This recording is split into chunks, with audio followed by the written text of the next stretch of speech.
500 juta uang sekolah anakku lenyap, berubah menjadi Porsche merah demi gengsi adik ipar. Aku menyita kuncinya dan mengusir mereka, namun mimpi buruk baru saja dimulai. Saat sirine polisi meraung mengepung rumah, ternyata di balik kap mesin mobil itu tersimpan rahasia mematikan yang. Sebelum ceritanya dimulai, silahkan tulis di kolom komentar dari daerah mana saja teman-teman yang menonton cerita ini. Jangan lupa like dan subscribe agar channel ini bisa semakin berkembang dan bisa mempersembahkan cerita yang lebih menarik lagi. AC di ruang administrasi Sekolah Dasar Internasional itu terasa menusuk tulang, namun keringat dingin justru mengucur deras di punggung Maudy Larasati. Aroma pengharum ruangan berbau lavender yang biasanya menenangkan, kini terasa mencekik lehernya. Di hadapannya, seorang staf administrasi bernama Bu Ratna tersenyum sopan. Namun senyum itu mulai memudar seiring detik yang berlalu dalam keheningan yang canggung. "Maaf, Ibu Maudy," ucap Bu Ratna hati-hati, memecah kebisuan. Ia memutar sedikit layar monitornya, agar tidak terlalu terlihat oleh orang tua murid lain yang mengantre di belakang. "Kartu debit Ibu declinet. Mungkin ada gangguan jaringan atau mungkin Ibu ingin mencoba metode pembayaran lain? Mengingat hari ini adalah tenggat waktu terakhir untuk Secursit Aska di tahun ajaran baru." Maudy terpaku. Tangannya gemetar saat memegang kartu platinum yang selama ini ia banggakan. Bukan karena gengsi, tapi karena kartu itu terhubung dengan rekening tabungan khusus. Rekening sakral yang ia isi dengan keringat dan air mata dari bisnis catering, Larasati Rasa, yang ia bangun dari nol. 5 tahun. 5 tahun ia menahan diri untuk tidak membeli tas branded, menolak liburan ke luar negeri, bahkan menunda renovasi dapur cateringnya, demi satu tujuan, pendidikan terbaik untuk Aska, putra semata wayangnya. "Tidak mungkin, Bu," suara Maudy terdengar parau, nyaris berbisik. "Saldo di sana ada 550 juta rupiah. Saya baru mengeceknya bulan lalu. Saya tidak pernah menyentuhnya. Bisa dicek kembali lewat mobile banking, Bu?" "Biar lebih pasti," saran Bu Ratna. Sorot matanya kini memancarkan rasa iba yang justru membuat harga diri Maudy terluka. Dengan jari yang terasa kaku, Maudy mengeluarkan ponselnya. Ia membuka aplikasi perbankan. Loading di layar terasa memakan waktu seabad. Ketika angka-angka itu akhirnya muncul, dunia Maudy seakan runtuh. Lantai marmer di bawah kakinya terasa bergelombang. Saldo efektif, Rp125.000. Maudy membelalak. Ia merefresh halaman itu sekali, 2 kali, 3 kali. Angkanya tidak berubah. Setengah miliar rupiah lenyap begitu saja. Ia segera membuka menu mutasi rekening. Matanya menelusuri daftar transaksi dengan panik. Ada satu transaksi besar yang dilakukan 3 hari lalu. Pemindahan dana via RTGS ke sebuah rekening atas nama CV Auto Mahakarya. Napas Maudy memburu. Jantungnya berdegup begitu kencang hingga telinganya berdenging. Siapa yang bisa melakukan ini? PIN dan token akses hanya diketahui oleh dirinya dan wajah suaminya, Raffi Pradana, melintas di benaknya. Raffi pernah meminta akses ke rekening itu 6 bulan lalu dengan alasan, jaga-jaga jika ada darurat medis pada Aska saat Maudy sedang sibuk catering di luar kota. Maudy, sebagai istri yang percaya penuh pada imam keluarganya, memberikan akses itu. Ia berpikir pernikahan adalah tentang kepercayaan. Ia tidak pernah menyangka kepercayaan itu akan menjadi belati yang menikam punggungnya hari ini. "Bu Maudy," panggil Bu Ratna lagi. Kali ini nada suaranya mendesak karena antrean di belakang mulai berbisik-bisik. Maudy tersentak kembali ke realitas. Ia menatap Bu Ratna dengan wajah pucat pasi. Rasa malu membakar pipinya. "Maaf, Bu Ratna. Sepertinya ada kesalahan teknis dari pihak bank saya. Ada pembobolan atau kesalahan sistem." Maudy berbohong, berusaha menyelamatkan sisa-sisa martabatnya di tempat umum. Saya harus mengurus ini ke bank pusat sekarang juga. Apakah saya bisa minta perpanjangan waktu 1 hari saja? Untuk uang pangkal Aska?" Bu Ratna menghela napas panjang, menatap layar komputernya, lalu menatap wajah Maudy yang tampak putus asa. "Baik, Bu. Saya kunci datanya sampai besok jam 12 siang. Lewat dari itu, kursi Aska akan kami berikan ke waiting list." "Terima kasih, Bu. Terima kasih banyak." Maudy berjalan keluar dari gedung sekolah dengan langkah gontai. Matahari Jakarta yang terik terasa tidak nyata. Di dalam mobilnya yang sederhana, SUV keluaran 5 tahun lalu yang catnya mulai kusam, Maudy tidak langsung menyalakan mesin. Ia mencengkeram kemudi erat-erat. Air matanya tidak keluar. Rasa sakitnya terlalu dalam untuk sekadar diwakili oleh tangisan. Ini bukan sekadar uang hilang. Ini adalah masa depan anaknya. Ini adalah hasil kerja kerasnya bangun jam 3 pagi setiap hari untuk belanja ke pasar, mengawasi masakan, dan melayani klien yang rewel. Dan Raffi mengambilnya. Untuk apa? Auto Mahakarya? Bengkel? Dealer? Ponsel Maudy bergetar. Sebuah notifikasi dari Instagram muncul di layarnya. Itu adalah notifikasi dari akun adik iparnya, Syahrini Pradana, atau yang lebih suka dipanggil Princess Rini. Rini_Pradana just posted a story. Tanpa sadar Maudy menekannya. Di layar ponsel, terlihat video bumerang. Rini sedang memegang sebuah kunci mobil dengan logo kuda jingkrak di gantungan kuncinya. Wajahnya penuh makeup tebal, tersenyum lebar. Caption, "New baby coming home soon. Thanks to my amazing brother Raffi_Pradana. Family support is everything. Blessed luxury life level up." Darah Maudy mendidih seketika. Rasa sedih yang tadi menghimpit dadanya kini berubah menjadi amarah yang menyala-nyala. Family support, katanya. Dukungan keluarga yang diambil dari uang sekolah keponakannya sendiri. Maudy melempar ponselnya ke jok samping. Ia menyalakan mesin mobil. Tidak ada kunjungan ke bank. Ia akan pulang. Ia akan menyambut new baby itu dengan cara yang tidak akan pernah mereka lupakan. Perjalanan pulang terasa sangat lama meskipun jalanan Jakarta siang itu relatif lancar. Pikiran Maudy berkecamuk, memutar ulang semua red flag yang selama ini ia abaikan. Raffi yang semakin sering mengeluh tentang status sosial mereka yang dianggap stagnan. Rini yang selalu datang ke rumah merengek minta dibelikan tas, sepatu, atau meminjam uang yang tak pernah kembali. Maudy selalu mengalah. Ia pikir, membantu keluarga suami adalah ibadah. Tapi hari ini, batas toleransi itu telah dilanggar dengan cara yang paling keji. Rumah mereka adalah sebuah bangunan bergaya tropis modern di kawasan Jakarta Selatan. Itu bukan rumah hasil keringat Raffi. Itu adalah rumah warisan orang tua Maudy yang ia pertahankan mati-matian agar tidak dijual saat bisnis orang tuanya sempat goyah dulu. Raffi hanya numpang, tinggal di sana sejak mereka menikah 7 tahun lalu. Dan Rini? Dia menumpang di paviliun samping sejak 2 tahun lalu dengan alasan, sedang mencari jati diri, setelah dipecat dari pekerjaan lamanya karena kasus indisipliner.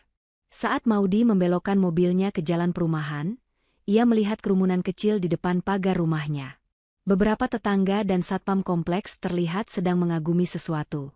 Jantung Maudy berdegup kencang, kali ini karena adrenalin tempur. Ia melihatnya. Di driveway rumahnya, menghalangi pintu garasi, terparkir sebuah mobil sport 2 pintu berwarna merah menyala. Sebuah Porsche. Kilau catnya begitu menyakitkan mata di bawah sinar matahari. Mobil itu tampak seperti alien yang mendarat di pekarangan rumah mereka yang asri dan bersahaja. Maudy memarkir mobilnya di pinggir jalan dengan kasar, hampir menyerempet pot bunga tetangga. Ia turun dan membanting pintu mobil. Suara bantingan itu membuat satpam kompleks, Pak Ujang, menoleh kaget. Bu Maudy. Baru pulang, Bu? Ini loh, ada pemandangan luar biasa. Sapa Pak Ujang polos, tidak menyadari aura gelap yang menguar dari tubuh Maudy. Mas Raffi beli mobil baru ya, Bu? Mewah bener. Suaranya kayak pesawat tempur. Maudy tidak menjawab. Ia berjalan lurus menembus kerumunan kecil itu. Matanya terkunci pada 2 sosok manusia yang sedang berdiri di samping mobil itu. Raffi Pradana berdiri dengan kemeja yang sedikit basah oleh keringat, wajahnya menyiratkan campuran antara kebanggaan semu dan ketakutan yang ia coba sembunyikan.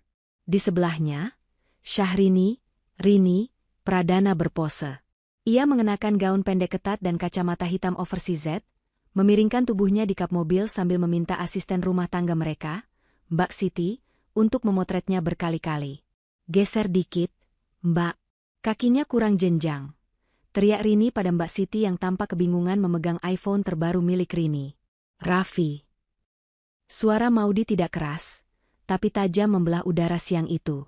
Cukup tajam untuk membuat senyum di wajah Raffi membeku seketika. Rini, yang sedang sibuk bergaya, menurunkan kacamata hitamnya dan menatap Maudi dengan tatapan meremehkan. Kak Maudi udah pulang. Sapa Rini dengan nada manja yang dibuat-buat. Lihat dong, Kak. Keren banget kan? Ini baru namanya mobil yang cocok buat keluarga Pradana. Gak malu-maluin kalau diajak hangout sama teman-teman sosialitaku. Maudi tidak menatap Rini. Tatapannya tertuju lurus ke mata suaminya. Raffi tampak menyusut di bawah tatapan itu. Ia mencoba tersenyum, tapi bibirnya bergetar. Dek, kamu udah pulang? Kok cepet? Tanya Raffi gugup. Ia melangkah maju hendak merangkul istrinya, tapi Maudi mundur selangkah, membuat tangan Raffi menggantung canggung di udara. 550 juta, ucap Maudi dingin. Itu uang sekolah Aska, Raffi. Itu uang masa depan anakmu. Raffi menelan ludah. Wajahnya memucat. Ia melirik tetangga yang masih menonton, lalu berbisik, Dek, jangan bahas di sini. Malu sama tetangga. Kita masuk dulu, ya? Malu? Maudi tertawa hambar, sebuah tawa yang terdengar mengerikan. Kamu bicara soal malu setelah mencuri uang pendidikan anakmu sendiri demi benda rongsokan ini.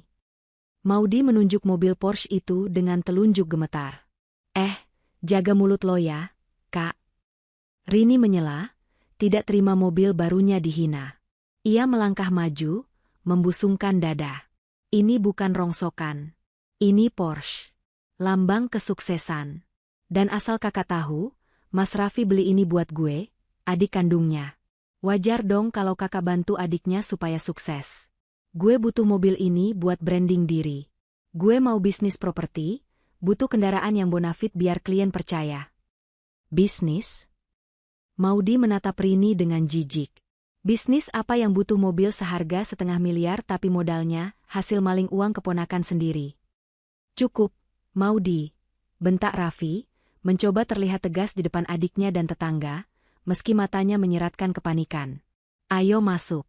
Aku bisa jelaskan. Jangan bikin keributan di luar. Raffi mencengkeram lengan Maudi kasar dan menyeretnya menuju pintu rumah. Maudi tidak melawan, ia mengikuti langkah suaminya. Bukan karena patuh, tapi karena ia tahu, pengadilan sesungguhnya akan terjadi di dalam rumah, jauh dari mata tetangga, di mana ia bisa meluapkan segalanya tanpa filter. Pintu ruang tamu terbanting menutup di belakang mereka. Mbak Siti yang ketakutan langsung berlari ke dapur, membawa Aska yang baru saja pulang sekolah masuk ke kamarnya agar tidak mendengar pertengkaran orang tuanya. Di ruang tamu yang luas itu, atmosfer berubah drastis. Raffi melepaskan cengkeramannya dan langsung berkacak pinggang, mencoba mendominasi situasi. Rini masuk belakangan sambil mengipas-ngipas wajahnya dengan tangan, seolah-olah dia adalah korban dari drama ini. Kamu keterlaluan, Maudi, menjerit-jerit di depan Pak Ujang soal uang, serang Raffi lebih dulu. Taktik klasik, menyerang untuk bertahan. Keterlaluan? Maudi meletakkan tas kerjanya di sofa dengan perlahan. Ketenangannya justru membuatnya semakin fokus. Kamu menguras habis tabungan pendidikan Aska. Sampai tersisa 100.000 rupiah. Aska hampir kehilangan kursinya di sekolah hari ini. Kamu sadar apa yang kamu lakukan, Raffi? Itu cuma pinjam sementara. Raffi membela diri, suaranya meninggi. Bulan depan aku ada proyek besar. Bonusnya cair, aku ganti 2 kali lipat. Lagi pula, Rini butuh mobil itu sekarang. Ada kesempatan emas, temannya mau jual murah karena butuh uang cepat. Kalau nggak diambil sekarang, hilang kesempatan itu. Pinjam? Kamu tidak izin, Raffi. Itu mencuri namanya, teriak Maudi. Aku suamimu. Uangmu uangku juga, balas Raffi. Itu uang hasil cateringku. Kamu tidak menyumbang 1 rupiah pun ke rekening itu. Gaji kamu habis untuk bayar cicilan kartu kredit kamu sendiri dan gaya hidup adikmu ini. Maudi menunjuk Rini yang kini duduk santai di sofa sambil memainkan ponselnya. Rini mendecih. Duh, Kak Maudi. Pelit banget sih jadi orang.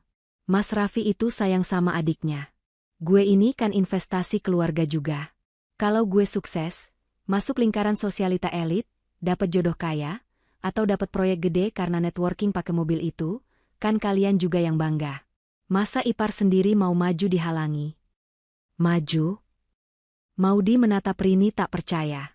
Kamu itu pengangguran, Rini. Kerjaanmu cuma nongkrong di kafe, posting foto seolah-olah kamu orang kaya, dan pulang minta uang bensin ke Raffi. Dan sekarang kamu minta dibelikan Porsche? Kamu gila?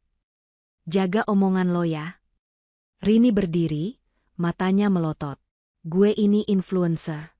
Penampilan itu modal. Lo mana ngerti sih? Lo kan cuma tukang masak. Kerjanya di dapur, bau bawang. Gue beda level sama lo. Kata-kata itu menghujam dada Maudi. Bukan karena ia malu menjadi pengusaha catering, tapi karena ia melihat betapa tidak tahu dirinya wanita di hadapannya ini. Dan yang lebih menyakitkan, Raffi hanya diam saja saat istrinya dihina. Raffi, suara Maudi merendah, terdengar lelah. Kamu dengar dia menghina pekerjaan yang kasih makan kamu dan anakmu? Pekerjaan yang mendanai mobil yang kamu banggakan itu. Raffi tampak serba salah. Ia menatap Rini, lalu menatap Maudi. Sifat pengecutnya muncul. Ia tidak berani menegur Rini karena Rini selalu memanipulasinya dengan membawa-bawa nama almarhum ibu mereka, mengatakan bahwa Raffi harus menjaga adiknya apapun yang terjadi. Rini cuma emosi. Dek, jangan diambil hati, kata Raffi lemah. Intinya, mobil itu sudah dibeli. Nggak bisa dikembalikan. DP-nya 500 juta sudah masuk. Kalau dibatalkan, uang hangus. Kamu mau uang itu hilang percuma? Mending kita dukung Rini, siapa tahu bulan depan dia beneran dapat proyek. DP? Maudi menangkap satu kata kunci itu. Matanya menyipit. Tunggu. 500 juta itu baru DP? Jadi mobil itu belum lunas? Raffi menggaruk tengkuknya yang tidak gatal. Ya, harganya kan 2,5 miliar. Itu mobil bekas tapi limited edition. Sisanya dicicil. Dicicil pakai apa? Potong Maudi cepat. Gajimu cuma 15 juta sebulan. Cicilan mobil itu pasti puluhan juta. Aku pakai nama kamu buat pengajuan asingnya. Gumam Raffi pelan, hampir tak terdengar. Dunia Maudi berhenti berputar sesaat. Apa? Asingnya butuh penjamin yang punya usaha jelas. Jadi, aku masukin data catering kamu. Tanda tangannya, ya aku wakilkan dikit. Demi kebaikan kita juga kok. Maudi mundur terhuyung hingga menabrak dinding. Kakinya lemas. Ini bukan hanya pencurian. Ini pemalsuan dokumen. Ini kriminal. Suaminya telah menggadaikan nama baik usahanya, satu-satunya sumber penghidupan mereka, demi gengsi adiknya yang kosong. Kemarahan yang tadi meledak-ledak kini berubah menjadi sesuatu yang dingin dan padat di dada Maudi. Ia menatap Raffi seolah menatap orang asing. Tidak ada lagi cinta di matanya, hanya ada rasa jijik yang mendalam. Mana kuncinya? Tanya Maudi datar. Hah? Raffi bingung dengan perubahan nada suara Maudi. Kunci mobil itu. Mana? Rini yang merasa menang karena Raffi membelanya, dengan angkuh melempar kunci mobil itu ke atas meja kopi. Tuh, puas lo liatnya? Jangan dipegang-pegang kalau tangan lo berminyak. Maudi menatap kunci berlogo kuda itu. Benda kecil yang telah menghancurkan rumah tangganya dalam sekejap. Maudi melangkah perlahan menuju meja kopi. Langkahnya tenang, kontras dengan badai yang berkecamuk di dalam kepalanya. Ia mengambil kunci mobil itu. Terasa berat dan dingin di telapak tangannya. Nah, gitu dong, kata Rini sinis, kembali duduk dan menyilangkan kaki. Nanti malam gue mau pakai. Ada grand opening club baru di SCBD. Gue harus tampil stunning. Maudi tidak menjawab. Ia menggenggam kunci itu erat-erat, lalu berbalik badan menghadap pintu utama. Ia berjalan menuju pintu, memutar kunci rumah, mencabutnya, dan mengantonginya. Lo, ngapain dikunci pintunya? Tanya Raffi heran. Maudi berbalik lagi. Kali ini ia berjalan menuju tangga. Aku tidak mengunci pintu untuk menahan kalian di dalam. Aku mengunci pintu untuk memastikan kalian tidak bisa masuk lagi setelah aku usir. Maksud lo apa? Rini berdiri, nadanya menantang. Maudi tidak menjawab. Ia naik ke lantai 2 dengan langkah cepat. Ia masuk ke kamar tidur utama, kamar yang ia bagi dengan Raffi selama 7 tahun. Ia membuka lemari, menarik 2 koper besar milik Raffi. Dengan gerakan efisien tanpa ragu, ia membuka laci-laci lemari Raffi. Ia tidak melipat baju-baju itu. Ia menyaup tumpukan kemeja, celana panjang, dan pakaian dalam Raffi, lalu melemparnya sembarangan ke dalam koper. Maudy, kamu gila ya? Raffi berlari menyusul ke kamar, napasnya terengah-engah. Ia mencoba menahan tangan Maudy yang sedang melempar jas kerjanya. Maudy menghempaskan tangan Raffi dengan tenaga yang entah datang dari mana. Matanya menyala mengerikan. Jangan sentuh aku. Kamu yang gila, Raffi. Kamu palsukan tanda tanganku, kamu curi uang anakmu, kamu pertaruhkan masa depan kami demi parasit itu. Dia adikku. Dan aku istrimu. Aska anakmu, teriak Maudy. Tapi kamu sudah memilih. Kamu pilih dia. Jadi silakan pergi sama dia. Bawa dia dan mobil kebanggaan kalian itu keluar dari rumahku. Ini rumahku juga. Sertifikat rumah ini atas namaku. Warisan ayahku. Kamu tidak punya hak sepeser pun di sini. Kamu cuma numpang. Maudy menutup resleting koper dengan kasar hingga berbunyi zret yang nyaring. Ia menyeret koper itu keluar kamar, lalu menuju kamar tamu di paviliun samping yang terhubung dengan pintu lorong. Kamar Rini. Pintunya tidak terkunci. Maudy masuk dan melihat kamar itu berantakan. Baju-baju berserakan, bekas bungkus makanan di lantai. Bau parfum murahan bercampur bau rokok. Maudy mengambil koper pink norak milik Rini yang tergeletak di sudut, dan mulai melempar barang-barang Rini ke dalamnya. Rini muncul di ambang pintu, berteriak histeris. Jangan pegang-pegang barang gue. Itu skincare mahal. Jangan dibanting. Maudy tidak peduli. Ia melempar botol-botol kosmetik itu ke dalam koper. Prak! Ada suara kaca pecah. Mungkin botol serum. Keluar, desis Maudy sambil menyeret koper Rini dan koper Raffi sekaligus. Otot lengannya menegang. Adrenalin memberinya kekuatan super. Ia menyeret koper-koper itu menuruni tangga, mengabaikan teriakan Rini yang memaki-maki dan Raffi yang memohon-mohon. Sampai di lantai bawah, Maudy menyeret koper-koper itu ke pintu depan, membuka kuncinya, dan menendang koper-koper itu hingga terguling di teras marmer. Pergi, kata Maudy. Dek, tolong jangan begini. Kita bicara baik-baik. Raffi mencoba meraih tangan Maudy lagi. Air mata mulai menggenang di mata Raffi. Air mata ketakutan karena kehilangan kenyamanan, bukan penyesalan tulus. Aku janji bakal balikin uangnya. Jangan usir kami. Mau tinggal di mana? Tidur saja di mobil mewah kalian itu. Kan luas? Jawab Maudy dingin. Balikin kunci mobil gue. Rini tiba-tiba menerjang maju, mencoba merampas kunci di tangan Maudy. Maudy lebih sigap. Ia menghindar dan mendorong bahu Rini, hingga wanita itu terhuyung mundur ke teras. Kunci ini saya sita, kata Maudy tegas, suaranya bergetar menahan amarah. Ini jaminan.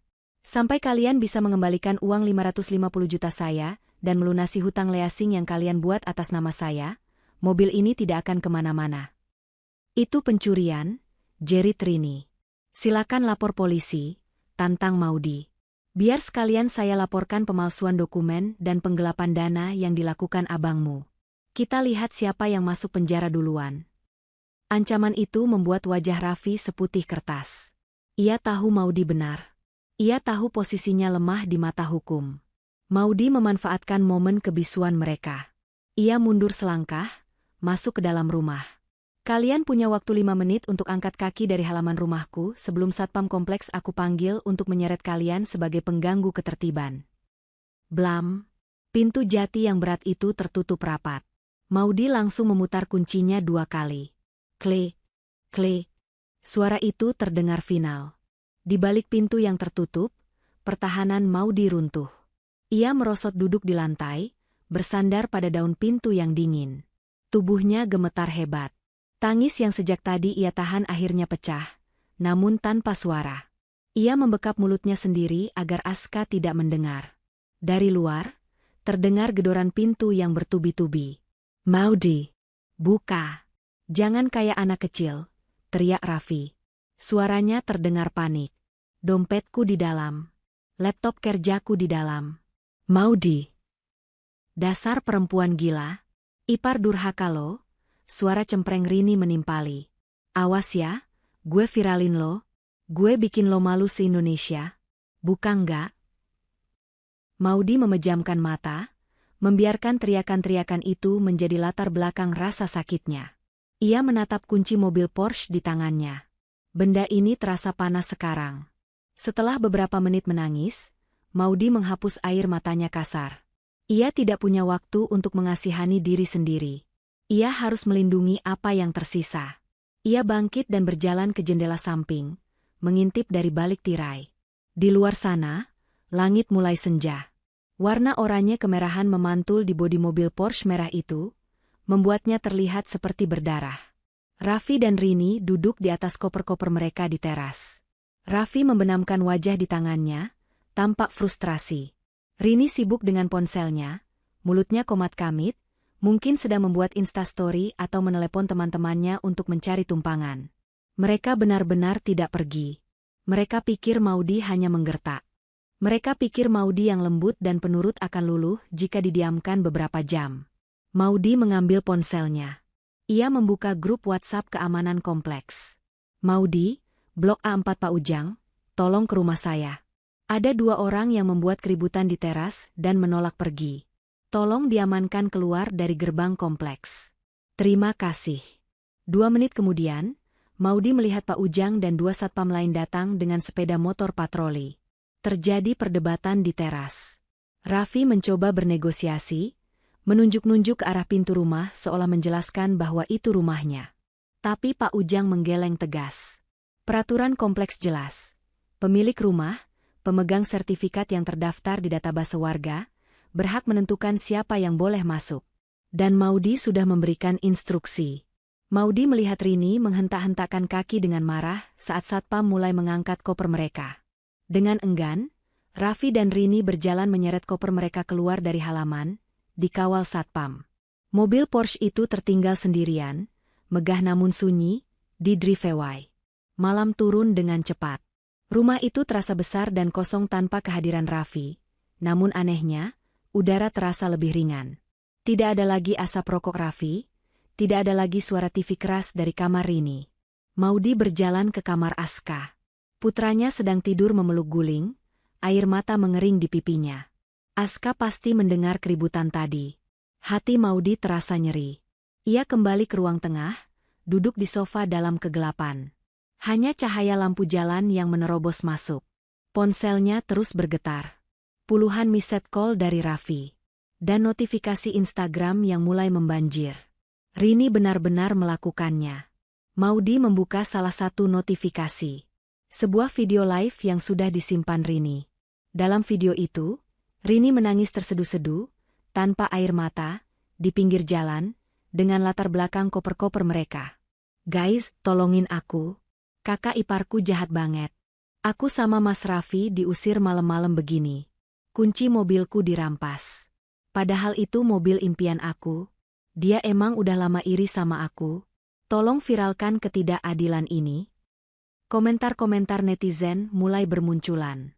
Ada yang menghujat Maudy, ada yang bertanya kronologi. Maudy menatap layar itu dengan tatapan kosong. Perang baru saja dimulai. Tapi kali ini, Maudy tidak akan diam. Ia menggenggam kunci mobil itu lagi. Besok, ia akan menghubungi Hotman Siregar. Jika mereka ingin bermain api lewat hukum dan media sosial, Maudy akan memastikan mereka terbakar hangus. Maudy berdiri, berjalan ke saklar lampu, dan menyalakan seluruh lampu di rumahnya. Rumah ini miliknya. Dan dia tidak akan membiarkan siapapun memadamkan cahayanya lagi. Pagi itu, Maudy tidak dibangunkan oleh alarm ponselnya, melainkan oleh dering telepon yang tak henti-henti. Kepalanya terasa berat akibat kurang tidur. Ia meraih ponsel di nakas, berharap itu adalah panggilan dari bank mengenai pembatalan transaksi, namun layar ponselnya menampilkan nama, admin catering 1. Halo, Din, jawab Maudy dengan suara serak. Bu Maudy. Gawat, Bu. Suara Dinda, admin kepercayaannya, terdengar panik setengah mati. Ibu sudah lihat Instagram? Google review kita? Akun Larasati Rasa diserang habis-habisan, Bu. Kantuk Maudy lenyap seketika. Ia segera bangkit duduk. Diserang bagaimana? Bintang 1, Bu. Ratusan bintang 1 masuk sejak subuh tadi. Komentarnya jahat-jahat semua. Mereka bilang catering kita pakai uang haram, pemiliknya pelakor, perebut harta suami, penjahat. Ibu harus lihat sendiri. 2 klien korporat pagi ini minta hold pesanan minggu depan karena isu ini. Maudy mematikan telepon dengan tangan gemetar. Ia membuka aplikasi Instagram. Notifikasi di akun pribadinya sudah mencapai batas maksimal 99. Ia membuka akun bisnis cateringnya. Kolom komentar pada foto tumpeng pesanan kementerian yang ia unggah kemarin kini penuh dengan caci maki.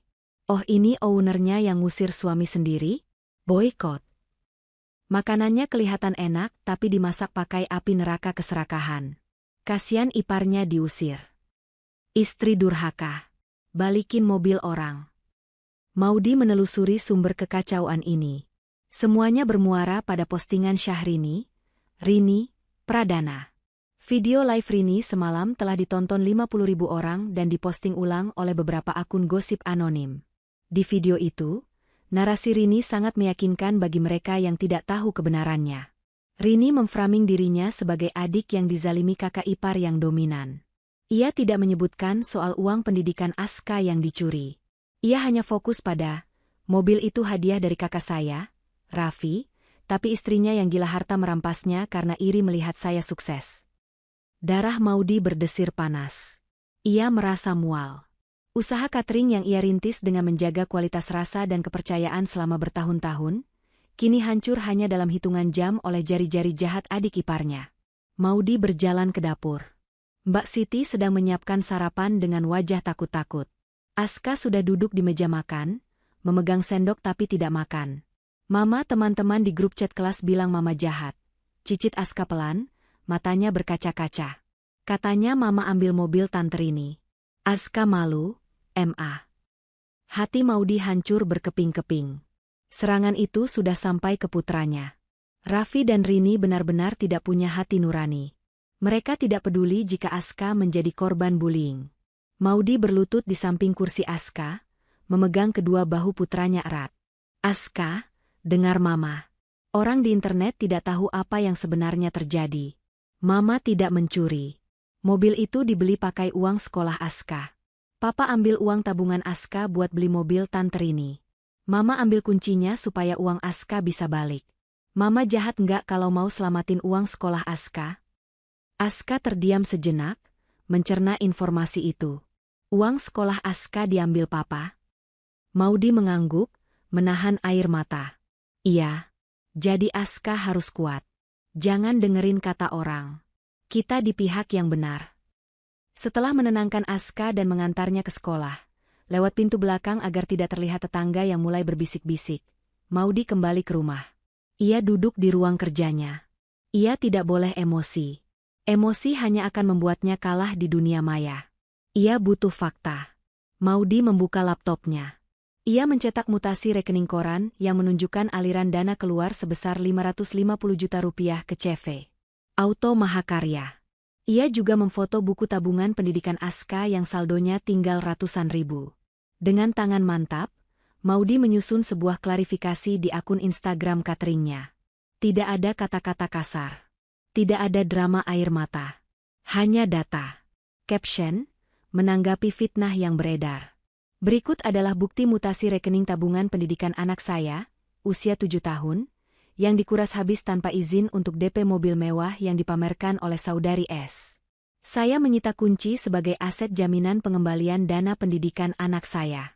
Bagi netizen yang budiman, silakan menilai siapa yang zalim. Saya hanya seorang ibu yang memperjuangkan hak pendidikan anaknya. Maudy menekan tombol post. Ia tahu ini tidak akan langsung membersihkan namanya. Tapi setidaknya ia telah melempar batu kebenaran ke dalam lautan kebohongan Rini. Perang opini baru saja dimulai. Malam itu hujan turun deras di Jakarta Selatan, disertai petir yang menyambar-nyambar. Suasana yang sempurna untuk film horor, pikir Maudy, saat ia mengecek kembali semua kunci jendela dan pintu. Sejak postingan klarifikasinya viral sore tadi, opini publik mulai terpecah. Banyak ibu-ibu yang berbalik membelanya. Namun pasukan, fans, Rini dan akun-akun bodong masih terus menyerang. Pukul 1.30 dini hari. Maudy terbangun karena mendengar bunyi bip-bip-bip dari pintu depan. Itu suara tombol kunci digital, smart lock, yang ditekan. Seseorang sedang mencoba memasukkan kode PIN. Maudy langsung waspada. Ia sudah mengganti PIN pintu segera setelah mengusir Raffi kemarin. Bip-bip-bip-bip. T. Suara akses ditolak. Bip-bip-bip-bip. T. Akses ditolak lagi. Jantung Maudy berpacu. Ia mengambil tongkat baseball yang sengaja ia siapkan di samping tempat tidur. Ia mengintip lewat layar intercom di kamarnya yang terhubung ke kamera bel pintu. Di layar hitam putih yang agak buram karena hujan, wajah Raffi terlihat jelas. Matanya merah, rambutnya basah kuyup, dan tubuhnya sedikit terhuyung. Ia terlihat mabuk atau sangat putus asa. "Maudy, buka!" teriak Raffi sambil memukul daun pintu dengan telapak tangannya. Suaranya terdengar samar dari dalam, kalah oleh suara hujan. "Ini rumahku. Aku tahu kamu ganti passwordnya. Buka atau aku dobrak." Maudy menekan tombol talk pada intercom. "Pergi, Raffi. Kamu mabuk. Jangan bikin keributan." "Aku nggak mabuk," bantah Raffi, meski bicaranya agak melantur. "Aku mau ambil baju lagi. Aku mau tidur di kasurku. Kamu nggak berhak usir suami." "Kamu kehilangan hak itu saat kamu maling uang anakmu," balas Maudy dingin. "Pergi atau aku panggil satpam lagi." "Panggil aja. Biar sekalian orang tahu kamu istri durhaka." Raffi semakin gila. Ia mulai menendang pintu. Dug, dug. Aska terbangun dan berlari ke kamar Maudy sambil menangis. "Mama, ada apa? Itu suara papa." Maudy segera memeluk Aska, membawanya menjauh dari pintu kamar. "SSHH, ya itu papa lagi sakit. Nak, papa lagi bingung. Kita di sini aja ya." Di luar, teriakan Raffi semakin menjadi-jadi. "Maudy, Rini butuh kunci itu. Dia dikejar orang. Balikin kuncinya, nanti aku ganti uangnya. Sumpah demi Tuhan aku ganti. Tapi balikin dulu kuncinya sekarang." Kalimat itu membuat kening Maudy berkerut. Rini dikejar orang? Kenapa Rini dikejar orang hanya karena mobil? Bukankah itu mobil baru? Jika masalahnya hanya pamer, Rini bisa naik taksi online. Ada kepanikan dalam suara Raffi yang berbeda dari sekadar gengsi. "Pergi, Raffi!" teriak Maudy dari dalam kamar, suaranya mengeras. Tiba-tiba terdengar suara lain dari luar. Suara tetangga sebelah, Pak Heru, pensiunan tentara. "Woi, siapa itu? Mas Raffi? Ngapain teriak-teriak jam segini? Mabuk kamu ya?" "Pak Heru, ini istri saya, kunciin saya." "Aduh Raffi, istrimu sudah lapor ke grup warga kalau kamu diusir karena KDRT ekonomi. Pergi kamu, atau saya seret ke pos polisi," gertak Pak Heru tegas. Hening sejenak. Raffi tampaknya sadar ia tidak bisa melawan Pak Heru. Terdengar gerutuan kasar, lalu langkah kaki menjauh dan suara pintu mobil dibanting. Maudy menghela napas lega, tubuhnya merosot di lantai sambil mendekap Aska. Kata-kata Raffi tadi terngiang di kepalanya. Rini dikejar orang. Siapa yang mengejar? Dan kenapa Raffi begitu putus asa meminta kunci itu kembali di tengah malam buta? Ada sesuatu yang lebih besar dari sekadar pamer di balik mobil Porsche merah itu. Maudy menatap kunci mobil yang ia letakkan di meja rias. Kunci itu tampak biasa saja, tapi entah kenapa, malam ini auranya terasa menyeramkan. Keesokan harinya, Maudy duduk di ruang tunggu firma hukum Siregar O Partners. Interior ruangan itu mewah dengan panel kayu gelap dan wangi kopi mahal, kontras sekali dengan kekacauan hidupnya saat ini. Hotman Siregar, pengacara senior yang pernah membantu mendiang ayah Maudy dalam sengketa tanah, masuk dengan setelan jas biru mencolok dan cincin besar di jari manisnya. Gayanya flamboyan, tapi otaknya setajam silet. "Maudy Larasati." Hotman menyalaminya dengan hangat. "Sudah lama sekali. Sayang sekali kita bertemu dalam keadaan seperti ini." Saya sudah baca ringkasan kasusmu yang kamu kirim via WhatsApp. Bang Hotman, Maudi tersenyum tipis. Saya butuh bantuan. Saya bingung harus mulai dari mana. Catering saya diserang, suami saya meneror, dan uang anak saya hilang. Hotman duduk di kursi kulitnya yang besar, menautkan jari-jarinya. Tenang. Kita urai satu persatu. Pertama, soal uang. Kamu bilang Raffi memalsukan tanda tanganmu untuk leasing. Iya, Bang. Dia mengaku sendiri. Katanya pakai nama saya sebagai penjamin usaha karena payroll dia tidak cukup. Bagus, kata Hotman, matanya berbinar licik. Itu kartu as kamu. Pemalsuan dokumen, pasal 263 KUHP. Ancamannya 6 tahun penjara. Itu bukan delik aduan biasa, itu pidana murni. Kita bisa gunakan itu untuk menekan dia. Maudi menelan ludah. Penjara? Bang, sebenci-bencinya saya, dia tetap ayah Aska.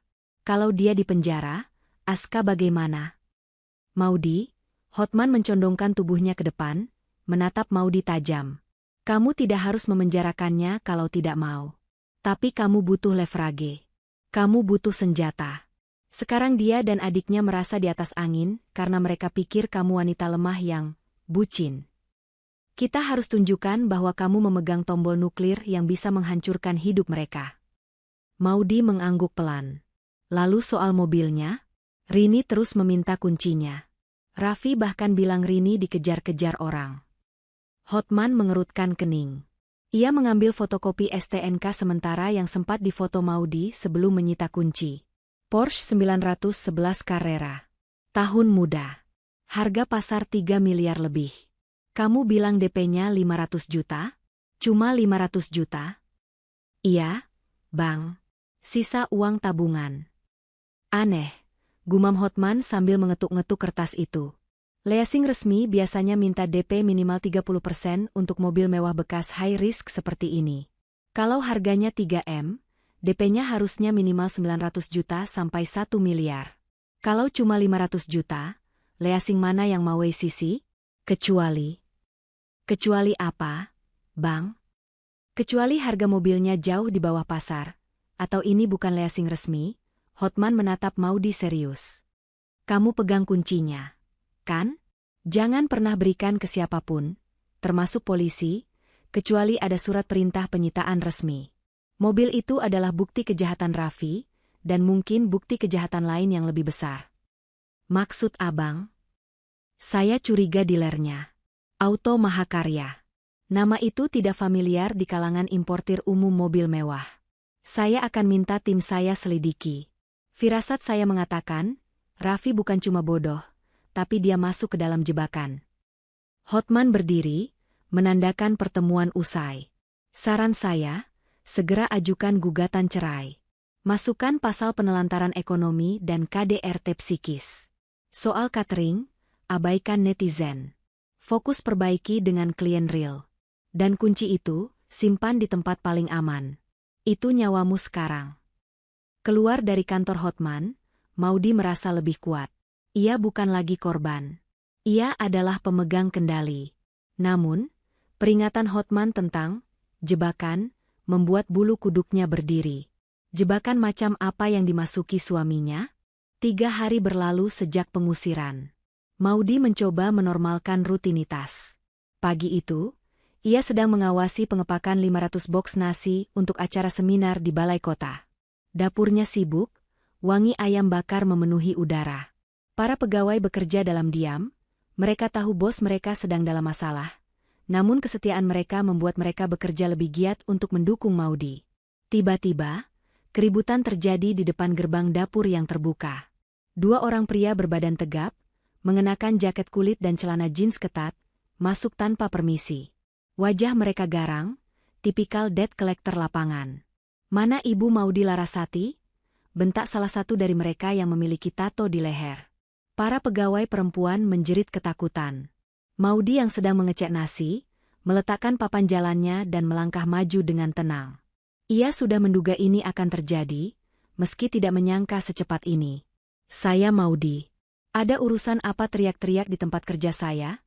Tanya Maudi datar, menatap mata pria itu tanpa rasa takut. Ibu jangan pura-pura bego. Pria itu melempar sebuah map ke atas meja packing, nyaris mengenai tumpukan ayam bakar. Cicilan mobil Porsche merah. Sudah jatuh tempo pertama, dan terdeteksi fraud data. Kami dari pihak Leasing, cepat cair finance. Suami ibu, Bapak Raffi, nunggak dan nomornya mati. Karena nama ibu yang dipakai sebagai penjamin dan debitur utama, ibu yang harus bayar sekarang. Maudi membuka map itu. Matanya membelalak melihat angkanya. Total hutang pokok, 2 miliar rupiah bunga berjalan, 25% per tahun. Denda keterlambatan harian, 1%. Tunggu, potong Maudi. Baru 3 hari mobil itu ada di sini. Kenapa sudah jatuh tempo? Dan kenapa bunganya setinggi ini? Ini lintah darat namanya, bukan leasing. Itu kesepakatan suami ibu. Dia ambil tenor pendek 6 bulan dengan bunga tinggi karena katanya dia mau flipping, jual kembali, mobil itu minggu depan. Jawab si penagih. Sekarang bayar angsuran pertama 400 juta, atau kami tarik unitnya. Maudi tertawa sinis. 400 juta? Raffi gila. Jangan banyak omong. Mana mobilnya? Kami tahu unitnya ada di garasi. Pria kedua hendak melangkah masuk ke area rumah utama. Berhenti, teriak Maudi. Kalian tidak punya surat tugas penyitaan dari pengadilan. Kalian tidak bisa asal ambil barang di properti pribadi. Kami punya surat kuasa dari Leasing. Leasing bodong, balas Maudi. Saya sudah konsultasi dengan pengacara. Tanda tangan di kontrak itu palsu. Itu bukan tanda tangan saya. Jadi kontrak ini cacat hukum. Kalau kalian memaksa ambil unit, saya teriak rampok dan panggil polisi sekarang juga. Si penagih terdiam, saling pandang dengan temannya. Mereka biasa menghadapi ibu-ibu yang menangis, bukan yang menantang dengan pasal hukum. Oke, kalau ibu mau main keras, kata si pria bertato, menunjuk wajah Maudi. Kami kasih waktu 2x 24 jam. Kalau Raffi atau ibu tidak bayar, atau unit tidak diserahkan, jangan salahkan kalau tempat usaha ini kami acak-acak. Dan kasih tahu suami ibu, bos besar, tidak suka main-main. Mobil itu barang panas. Mereka berbalik pergi, menendang tong sampah di dekat gerbang hingga isinya berhamburan. Maudi memungut map yang tertinggal. Ia melihat kop surat leasing itu, cepat cair finance. Alamat kantornya di sebuah ruko di pinggiran Jakarta. Sangat tidak meyakinkan. Jadi Raffi tidak hanya menghabiskan tabungan pendidikan. Dia menjebak Maudi dalam hutang 2 miliar dengan bunga mencekik di lembaga pembiayaan non-formal, demi membeli mobil yang disebut barang panas oleh penagih hutang. Apa sebenarnya yang dibeli Raffi? Mobil atau masalah? Puncak ketegangan terjadi pada hari Minggu sore. Maudi sedang menyiram tanaman di halaman, sebuah upaya terapi untuk menenangkan sarafnya, ketika sebuah mobil MPV hitam berhenti mendadak di depan pagar. Pintu geser terbuka. Syahrini, Rini, Pradana turun. Kali ini dia tidak tampil glamor. Wajahnya kusut, tanpa makeup, rambutnya diikat asal-asalan. Dia terlihat seperti orang yang tidak tidur berhari-hari. Di belakangnya, turun 4 orang pria. Bukan debt collector yang kemarin, tapi preman bayaran dengan tampang lebih beringas. Raffi tidak terlihat batang hidungnya. Maudi, keluar lo, jerit Rini. Suaranya pecah, terdengar histeris. Maudi mematikan keran air. Ia berjalan mendekati pagar besi yang tinggi dan terkunci gembok besar. Mau apa lagi kamu, Rini? Mau bikin malu keluarga lagi? Gue nggak peduli malu. Rini mencengkeram jeruji pagar. Matanya liar. Balikin kunci mobil itu sekarang. Gue butuh kunci itu. Mobilnya ada di dalam garasi, terkunci aman. Saya tidak akan memberikannya sampai uang Aska kembali, jawab Maudi tenang. Lo nggak ngerti, Maudi? Lo tolol. Rini menjerit, air mata frustrasi mengalir di pipinya. Orang-orang itu ngejar gue. Mereka pikir gue yang pegang mobilnya. Mereka ngancam mau nyulik gue kalau mobil itu nggak balik ke dealer hari ini juga. Mas Raffi kabur ninggalin gue. Gue butuh mobil itu buat diserahin balik biar gue selamat. Maudi tertegun. Raffi kabur? Meninggalkan adiknya sendiri menghadapi masalah yang mereka buat? Pengecut sejati. Siapa yang mengejar kamu? Tanya Maudy selidik. Nggak usah banyak tanya. Buka pagarnya. Rini memberi isyarat pada para preman di belakangnya. Dobrak. Para preman itu mulai memukul-mukul gembok pagar dengan linggis. Klang, klang. Suara besi beradu memekakkan telinga. Rini, hentikan. Itu tindakan kriminal, teriak Maudy.